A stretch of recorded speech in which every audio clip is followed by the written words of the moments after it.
بسم اللہ الرحمن الرحیم نحمدہ ونصلی علی رسولہ الکریم۔ دوستو بزرگو، ہمارا سیرت پر جو موضوع چل رہا تھا، تو یہ اللہ کے فضل ہیں، کرم ہیں کہ اللہ جل شانہ نے ہمیں اور آپ کو سیرت کے موضوع کو پڑھنے کی اور سننے کی توفیق عطا فرمائی، اور اس کے ساتھ یہ اللہ جل شانہ کے احسان ہیں کہ آپ علیہ الصلوۃ والسلام کے عرب کے احوال سے لے کے آپ علیہ الصلوۃ والسلام کی ہجرت اور پھر مدینے تک پہنچنے تک اللہ جل شانہ نے ہمیں اور آپ کو ایک ساتھ قائم رکھا۔ انشاءاللہ امید ہے کہ اللہ جل شانہ ہمیں اور آپ کو سیرت کا پورا آخری تک ہمیں چلنے کی توفیق عطا فرمائے، آمین۔ تو ہماری بات جو چل رہی تھی وہ یہاں پر تھی کہ آپ علیہ الصلوۃ والسلام نے مسجد النبوی کو بنوایا، اور پھر وہ ساری اس کی چیزیں جو تھی وہ کھجور کے تنوں کی تھی، کھجور کے تنوں کے اس کے ستون تھے، اور اوپر جو تھے وہ کھجور کے درخت کی جو جھاڑیاں ہوتی ہیں وہ ان کے اوپر تھی، چھت تھی، اور منبر رسول صلی اللہ علیہ وسلم بھی کھجور کا ایک تنا تھا۔ تو آپ صلی اللہ علیہ وسلم اس کو ٹیک دے کر پھر خطبہ دیا کرتے تھے، اور کسی روایت میں آتا ہے کہ کچھ دن کے بعد ایک عورت نے کہا، یا رسول اللہ، صحیح حدیث میں آتا ہے کہ یا رسول اللہ، کہ مجھے آپ اجازت دیں کہ میرا ایک غلام ہے، وہ دخان ہے، وہ جو لکڑی کا کام کرتے ہیں وہ ہے، تو آپ مجھے اجازت دیں تو میں آپ کے لیے ممبر بناؤں جس پہ آپ بیٹھ کر خطبہ دیں۔ تو اس عورت نے وہ ممبر بنایا، اور بنا کے آپ علیہ الصلوۃ والسلام نے پھر ایک خطبہ اس ممبر پہ جب آپ بیٹھے، تو ویسے ہی 3 ممبر جو آج عام مسجدوں میں پڑے ہوتے ہیں ویسے ہی حساب کا تھا، اس کے 3 وہ اسٹیپ بنے ہوتے ہیں۔ تو جب آپ اس پر بیٹھ کے خطبہ دیا تو وہ کھجور کا تنا جو تھا وہ اتنا رویا کہ صحابہ کرام رضوان اللہ علیہ اجمعین کہتے تھے کہ ہم نے سنا اس کی رونے کی آوازیں، چیخ۔ تو آپ علیہ الصلوۃ فوراً ممبر سے اٹھے اور اس کو آپ علیہ الصلوۃ والسلام نے گلے لگایا، اس تنے کو آپ علیہ الصلوۃ گلے لگایا۔ تو پھر آپ نے الصلوۃ والسلام نے فرمایا، کیا تو یہ بہتر نہیں جاتا، جس میں کا مفہوم ہے کہ آپ علیہ السلام ایسا فرمایا، جس کا حدیث میں آتا ہے مفہوم ہے کہ آپ نے فرمایا کہ تو ایسا نہیں چاہتا کہ جنت پہ تو جنتیوں کو پھل دے، ان کو کھجوریں کھلائے، تو وہ جیسے روتا ہوا بچہ نا آرام سے ہو کے چپ ہوتا ہے نا، ویسے وہ صحابہ کرام رضوان اللہ اجمعین نے فرمایا، ویسے ہم نے اس کی وہ آوازیں سنی تھی۔ تو بہرحال تو یہ عقیدت جو تھی وہ ساری چیزوں کو حضور سے تھی، اور ساری چیزوں کو حضور سے محبت ایسی تھی۔ تو پھر آپ علیہ الصلوۃ والسلام نے خود بنیاد رکھی مسجد نبوی کی، آپ علیہ الصلوۃ خود بنیاد رکھی، اور پھر مسجد نبوی بنائی آپ علیہ الصلوۃ، پھر اس کے ساتھ آپ علیہ الصلوۃ والسلام نے مدرسہ بھی بنایا، اصحاب صفہ والا مدرسہ۔ اصحاب صفہ جو ہیں وہ اسلام کے مہمان کہلاتے تھے، اور جن کے لیے کوئی مستقل وہ نہیں ہوتا تھا کھانے پینے کا سسٹم۔ آپ علیہ الصلوۃ والسلام کے پاس کچھ آ جاتا تھا تو آپ علیہ الصلوۃ والسلام کو کھلاتے تھے، کبھی نہیں تو کبھی کسی صحابہ کے ساتھ بھیج دیتے تھے اصحاب صفہ والوں کو۔ اور پھر آپ علیہ الصلوۃ والسلام نے مسجد بنائی، پھر آپ علیہ الصلوۃ والسلام نے مہاجرین اور انصار کو بلایا اور فرمایا کہ میں تمہارے درمیان ایک فیصلہ کرنا چاہتا ہوں۔ پھر انصار بھی آ گئے، مہاجرین بھی آ گئے۔ پھر انصار کو آپ علیہ الصلوۃ والسلام نے فرمایا، انصار، یہ مہاجرین جو ہیں وہ اپنے گھر چھوڑ کے آئے ہیں، اپنی ہر چیز چھوڑ کے آئے، اور صرف اپنے 2 کپڑوں یا 3 کپڑوں میں آ کے آپ کے سامنے آئے ہجرت کر کے۔ انہوں نے اللہ کے لیے بڑی قربانی دی ہے، جس کا مفہوم یہ ہے انہوں نے اللہ کے لیے بڑی قربانی دی ہے۔ تو میں آج سے ان کو آپ کا بھائی بناتا ہوں، ہر ایک آدمی ایک کے حصے میں بھائی۔ اور پھر انصار جو تھے وہی تو انصار تھے، اور اتنی محبت میں انصار، فرمایا کہ جو ماں بیٹے کو بھائی، جو ماں جنتی ہے اس کو بھائی کہتے ہیں، جیسے بھائی ہے بھئی، یہ بھائی ہے اولاد، آپ کو تو ہمارے نبی نے اپنا بھائی بنایا ہے، آپ کی تو نسبت ہی اعلیٰ ہے انصار اور مہاجرین کی۔ فرمایا پھر انصار نے جس جس کے حصے میں جو جو صحابی اس کا بھائی بنا وہ اس کو اپنے گھر لے کے گیا۔ اس نے کہا کہ یہ میرے دو گھر میں 2 کمرے ہیں، جو تمہیں پسند ہیں وہ تم لے لو، دوسرے میں جو ہے نا، حتیٰ کہ اتنا قدر کہ میرے اگر کاروبار میں میری 100 کھجوریں ہیں تو 50 تمہاری 50 میری۔ اور فرمایا کہ یہ میری 2 بیویاں ہیں، دیکھ لو تم، اگر جو بھی تمہیں پسند آئے میں اس کو طلاق دوں، سے تم شادی کر لو۔ مطلب اتنے قدر انصار نے اپنا حق ادا کیا، اتنی قدر۔ تو وہ بھی تو آگے مہاجرین تھے۔ فرمایا بھائی جو آپ نے مجھے عطا کیا ہے، وہ آپ نے ہمیں عطا کیا ہے، ہم نہیں بھولیں گے، پر ہمیں یہ ساری چیزیں نہیں چاہیے۔ فرمایا ایک صحابی نے کہا کہ مجھے آپ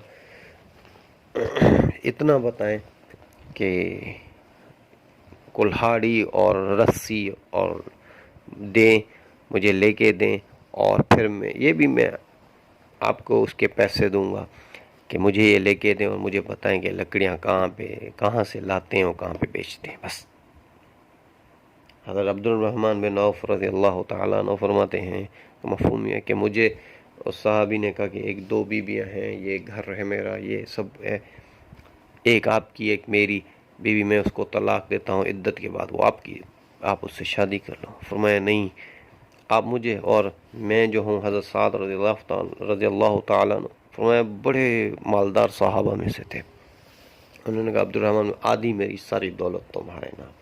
فرمایا نہیں، دولت نہیں چاہیے، مجھے تو صرف یہ چاہیے، بتا دو کہ بازار کہاں ہے، بازار کا راستہ بتا دو۔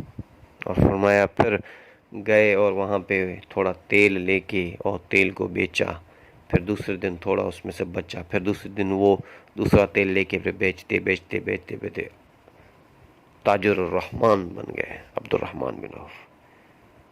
تو اس کو کہتے ہیں مؤاخلات کہتے ہیں ایک ایک کا بھائی، اللہ کے رسول نے ایک ایک کا بھائی بنایا۔ فرمایا اس کے بعد پھر یہ قومیت کے نعرے یہ سارے ختم کر دیے آپ علیہ الصلوۃ والسلام نے اس وقت مدینے میں آ کے۔ فرمایا ایک واقعہ آتا ہے کہ 2 بڑی وہاں پہ قومیں رہتی ہیں، ایک اوس اور ایک خضر، تو ان کی کوئی آپس میں نا لڑائی ہوگی، تو اوس نے اپنے اوس والوں کو بلا دیا، قبیلے تھے، خضر نے اپنے خضر والوں کو بلا دیا، قبیلے تھے، دونوں آپس میں لڑنے کے لیے۔ آپ علیہ الصلوۃ والسلام پھر بہت غصہ ہوئے، آپ علیہ الصلوۃ تم یہ کیا قومیت کے نعرے لگاتے ہو، اسلام نے یہ سارے نعرے ختم کر دیے ہیں، تم بھائی ہو۔ فرمایا پھر ان کو آپ علیہ الصلوۃ والسلام نے بول کے اور پھر ان دونوں کو منتشر کر دیا، اور فرمایا سب ایک دوسرے میں، صحابہ جو تھے، مہاجرین جو تھے، انصار نے ہر ایک مہاجرین کو انصار نے اٹھا لیا، بھائی بنا کے لے گئے۔ حضرت علی کرم اللہ وجہ بچ گئے، حضرت علی کرم اللہ وجہ کہنے لگے یا رسول اللہ میرا تو کوئی بھائی نہیں بنا۔ آپ علیہ الصلوۃ والسلام نے فرمایا اس کا مفہوم یہ ہے کہ اے علی تو میرا بھائی ہے، تو اس پہ راضی ہے کہ میں تیرا بھائی بنوں۔ تو حضرت علی کرم اللہ وجہ ہنسنے لگے، کہنے لگے یا رسول اللہ اس سے اوپر میرے لیے کیا فضیلت کی بات ہے کہ مہاجرین کا بھائی انصار اور علی کا بھائی محمد صلی اللہ علیہ وسلم۔ اور پھر فرمایا کہ انصار کی بڑی قربانیاں ہیں، انصار کی بڑی قربانیاں ہیں، اسی لیے آپ علیہ الصلوۃ والسلام نے فرمایا کہ مہاجرین میرے باہر کا لباس ہے، انصار میرے اندر کا لباس ہے۔ فرمایا 2 گھاٹیاں ہوں، ایک میں مہاجرین ہو اور ایک میں انصار ہو، تو میرا دل چاہتا ہے کہ میں انصار کے ساتھ رہوں، دل میں انصار کے ساتھ رہوں، انصار کی اتنی بڑی قربانی ہے میرے بھائیوں۔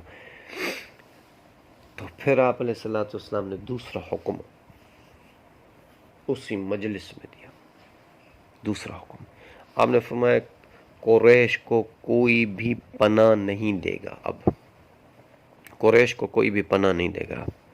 بھلے کسی کا دوست ہو، کسی کا، جو مشرکین مکہ ہیں قریش والے، ان کو کوئی پناہ نہیں دے گا یہاں پہ۔ اور پھر آپ نے فرمایا، دوسرا جو آپ نے فرمایا وہ فرمایا کہ جو غیر ملکیوں سے یا غیر قومیت سے یا دوسرے جگہوں سے جو معاہدے ہوتے ہیں، اب وہ کوئی اور نہیں کرے گا، میں خود محمد رسول اللہ کروں گا۔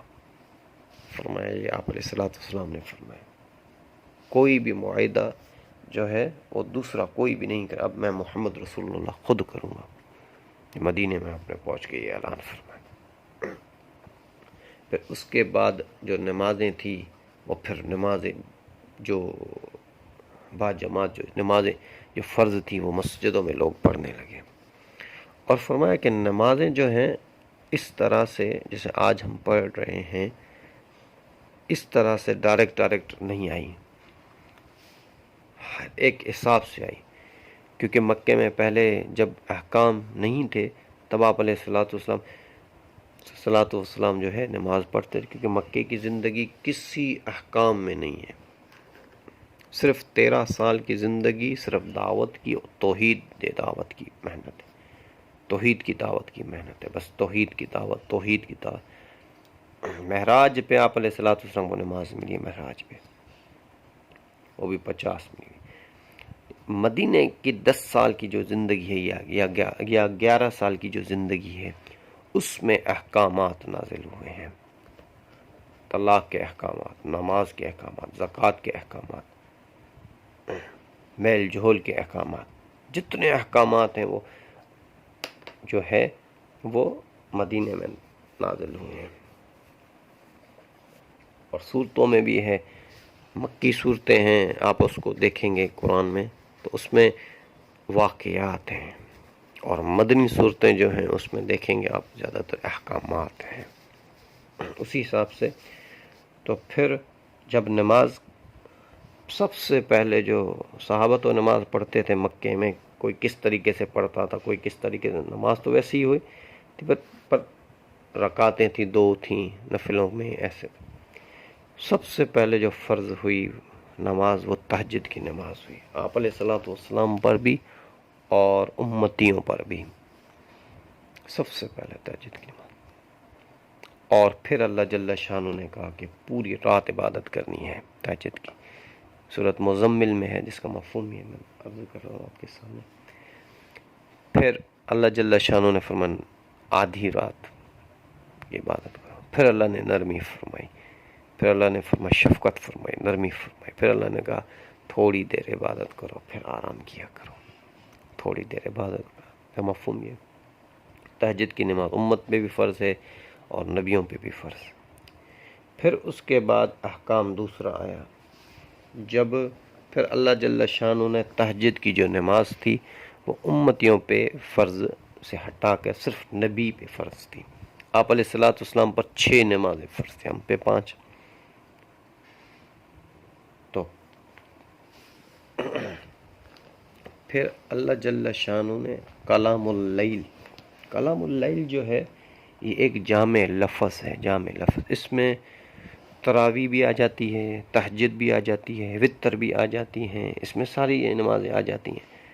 جو قیام اللیل، قیام کھڑے ہونے کو کہتے ہیں، لیل رات کا کھڑا ہونا، رات کے کھڑے ہونے میں یہ جامع لفظ ہے، اس میں سب جو نمازیں آپ رکھیں گے آ جائیں گے اس میں، ٹھیک ہے، کلام اللیل میں۔ پھر اللہ جل شانہ نے امت کے لیے تحفہ بھیجا معراج کی رات، امت کے لیے تحفہ بھیجا معراج کی رات۔ اور اس میں دوسری بھی ایک بات ہے کہ آپ علیہ السلام نے کبھی بھی تہجد نہ چھوڑی، کبھی بھی تہجد آپ علیہ السلام نے زندگی میں نہ چھوڑی، صرف ایک رات پہ مزدلفہ جب آپ تھے، مزدلفے والی رات میں نہ آپ نے تہجد نہیں پڑھی، مزدلفے میں آپ نے تہجد نہیں پڑھی، کیوں؟ یہ بھی امت کے لیے شفقت تھی، امت کے لیے شفقت تھی کہ میری امت جو امتی ہوں گے وہ سارا دن کنکریاں ماریں گے، اگلے دن پھر کنکریاں ماریں گے، اور سارا دن کے تھکے ہوئے ہیں، تو آپ علیہ السلام نے امت پہ شفقت کے لیے تہجد کو اس دن نہیں پڑھا، کہ ہر دن آپ علیہ الصلوۃ والسلام نے تہجد کو پڑھا ہے. پھر اسی طریقے سے پھر 50 نمازیں معراج کو آپ کو ملی. اور پھر معراج کی رات میں جیسے 5 نمازیں ملی، اور پھر 5 نمازوں کو اللہ جل شانہ نے فرض قرار دیا. جب آپ مدینے میں آئے تو مکے میں تو ایسا کوئی نمازوں کا کوئی ایسا وہ کیا بولتے نمازوں کا کوئی ایسا سسٹم نہیں تھا مکے میں. جب مدینے میں آئے تو آپ نے مدینے میں خطبہ بھی دیا، جمعہ بھی پڑھایا، اور پھر جب مدینے میں آپ نے نمازیں شروع کی تو ایسے نمازیں نہیں پڑھی جیسے آج ہم پڑھ رہے ہیں. صرف دو رکعتیں پڑھتے تھے نماز کی فرض یہی. پھر اللہ جل شانہ نے فرمایا ہے کہ فجر کی 2 ہی رہیں، ظہر کی 4 کر دیں، عصر کی 4 کر دیں، عشاء کی 4 کر دیں، اور مغرب کی 3 کر دیں. اور اس میں بھی ایک روایت میں آتا ہے کہ اللہ جل شانہ نے امت محمدیہ صلی اللہ علیہ وسلم کو وہ عبادات نصیب کی ہیں جو اللہ جل شانہ نے نبیوں کو نصیب کی تھی. فرمایا کہ جب آدم علیہ السلام کے پاس جب اللہ نے ان کو زمین پہ بھیجا تو اندھیرا ہی اندھیرا. جب سورج نکل تھوڑی روشنی ہوئی تو اس نے شکرانے کے طور میں حضرت آدم علیہ السلام نے 2 رکعت نفل پڑھی. تو فرمایا امت محمدی پہ اللہ نے فرض کر دی. اور حضرت ابراہیم علیہ السلام نے جب ان کے بیٹے کے لیے انہوں نے جو ذبح کر رہے تھے تو پھر جب ذبح کر دیا، آنکھ کھلی تو دیکھا بیٹا بالکل صحیح سلامت ہے، اللہ نے قربانی بھی قبول کی. تو حضرت ابراہیم علیہ السلام اس کے شکرانے میں 4 رکعت نماز پڑھی، اور اللہ نے امت محمدیہ پہ یہ بھی نماز فرض کر دی. حضرت یونس علیہ السلام نے جب مچھلی کے پیٹ سے باہر نکلے جب مچھلی کے پیٹ سے باہر نکلے تو انہوں نے 4 رکعت نماز پڑھی، وہ عصر کی نماز امت محمدیہ پہ اللہ نے فرض کی.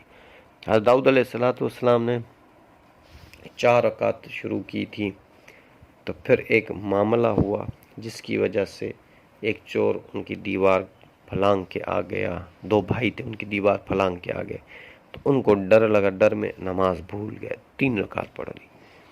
جب 3 رکعت پڑھی تو اللہ کو وہ بھی بڑی محبوب ہوئی، اللہ نے امت محمدیہ صلی اللہ علیہ وسلم کو مغرب کی نماز دے دی.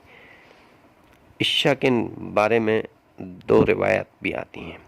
ایک محمد رسول اللہ صلی اللہ علیہ وسلم نے پڑھی، آپ علیہ الصلوۃ والسلام نے بھی پڑھی خود نے کسی موقع پر. اور دوسری ایک روایت میں جس کا مفہوم یہ ہے کہ حضرت موسیٰ علیہ الصلوۃ والسلام کو جب اللہ جل شانہ نے جب ان کو سردی تھی اور اپنی بیوی کے ساتھ جا رہے تھے، اور سردی تھی اور حمل بھی پیٹ میں تھا بیوی کے، اور سردی بھی حمل نہیں تھا، سردی بھی تھی، رستہ بھی بھول گئے تھے، اور 4 چیزیں کوئی، اور رستہ بھی بھول گئے تھے، سردی بھی تھی، راستہ دکھانے والا بھی کوئی نہیں تھا، اور رات کا ٹائم بھی تھا.